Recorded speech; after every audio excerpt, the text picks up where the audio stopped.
Hi, welcome to this second lecture on the integumentary system, and this is part one where we're looking at the dermis and the subcutaneous layer. So the learning objective for this part is that you should be able to illustrate the structure and function of the dermis and subcutaneous layer. So the dermis is, of course, the layer of connective tissue that directly underlies the epidermis, and of course it's the second part of the skin. So the epidermis and dermis make up the skin. It consists of both loose and dense irregular connective tissue, and its responsibility is to support the epidermis, both metabolically, but also structurally, to give it great strength and flexibility to the skin. It also contains many of the accessory structures of the skin, such as the hair follicles, the nerve fibres and the sensory receptors, the various glands and blood and lymphatic vessels. So we divide the dermis into two regions. The region that's immediately underneath the epidermis is known as the papillary layer, and this is the layer of loose connective tissue that directly sits beneath the stratified squamous keratinized epithelium. In some areas, as we saw in the last lecture when we were looking at thick and thin skin, we saw that thick skin often had these interdigitations between the epidermal pegs and the dermal papillae. Here's the dermal papillae here. So in areas of thick skin, we have this very well developed interdigitation. In thin skin, this is less interdigitated, a bit more flattened, but we still have that layer of loose connective tissue. It's only a small layer, and within it, of course, we find our capillaries, and they're supplying metabolic support to the overlying keratinocytes and other cells within the epidermis. Beneath the papillary layer is the reticular layer, or the reticular dermis, and this is what basically the true dermis, and is a layer of dense irregular connective tissue.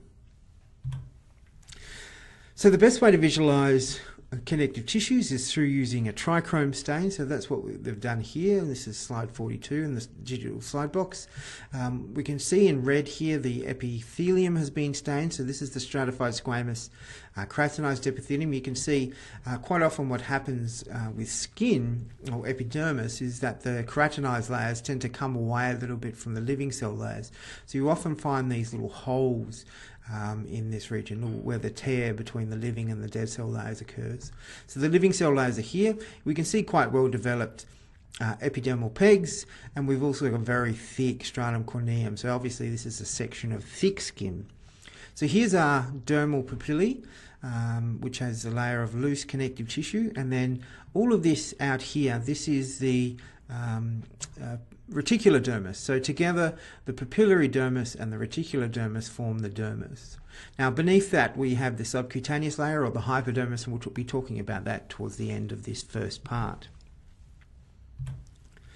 So here we've got a magnified view of this section. So over here we've got our epidermis. So here's the lamina lucida. Remember, in thick skin we have this translucent layer above the stratum granulosum and then beneath the stratum corneum. So here we have one of our dermal papillae, is an epidermal peg.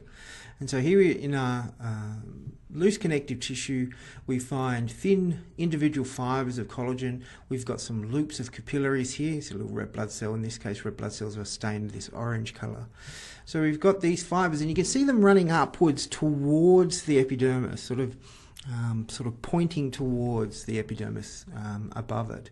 And within there we can find these loops of capillaries, which are of course providing metabolic support to the overlying epidermis. Beneath that, it's quite a clear junction here. We've got our reticular dermis, and within the reticular dermis we've got our thick bundles of collagen and elastin running in many different directions. So here we've got some longitudinally sectioned, some obliquely sectioned, and some transversely sectioned collagen bundles. And the spaces in between are where we find ground substance, although this is probably a bit exaggerated through dehydration and shrinkage occurring a little bit there. You can see the slightly bigger blood vessels out here as well. So collagen, of course, isn't the only type of fibre that we find within the dermis. We also find elastic fibres. They're not that easy to distinguish histologically with normal sort of trichrome or H&E stains. In order to distinguish them, we can use a special stain called an Aucian stain, which we've used here, where it stains elastic fibres black.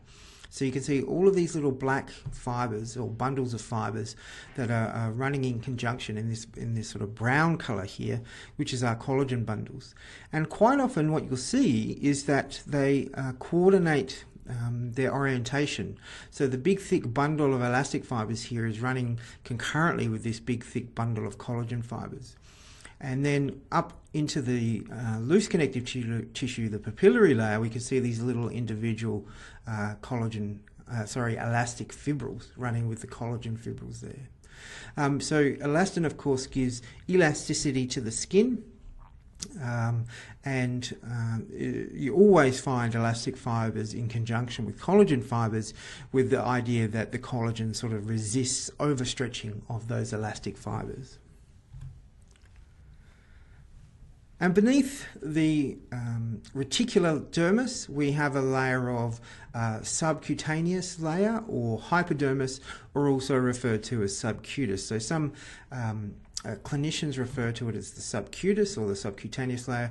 In anatomy, we often describe it as being the superficial fascia, which you'll learn more about if you're a medical student and you go on to do anatomy. So here we've got this same slide that we were looking just in the previous slide. So this is stained for elastic fibres, so the black fibres are elastic fibres, and you can see all of this adipose tissue out here. So this is the hypodermis, or the subcutaneous layer, or the subcutis. Subcutis just means below the skin. Now, remembering the hypodermis, or the subcutaneous layer, isn't a part of skin, but it's part of the larger integumentary system. So it's largely a layer of adipose tissue and some connective tissue. So you can see these connective tissue bundles here running, sort of connecting the reticular lamina here, and then connecting down to connective tissue which is surrounding things like muscle, for example. And it actually shows that really nice relationship between the skin and its underlying structures, where if you damage the skin, how it can actually have an effect on the internal components deep to the skin as well. And as you can see in this micrograph, you can actually see that hair follicles extend way down into the hypodermis. So obviously if you're someone who removes hair, you can understand why it hurts so much, because you're actually removing them from quite deep into your body. Well, that was just a short video looking at the dermis and subcutaneous layer. So that completes this first part. Now please proceed to checkpoint number 1, quiz on myelo, and then we'll move on to part 2 in this lecture series.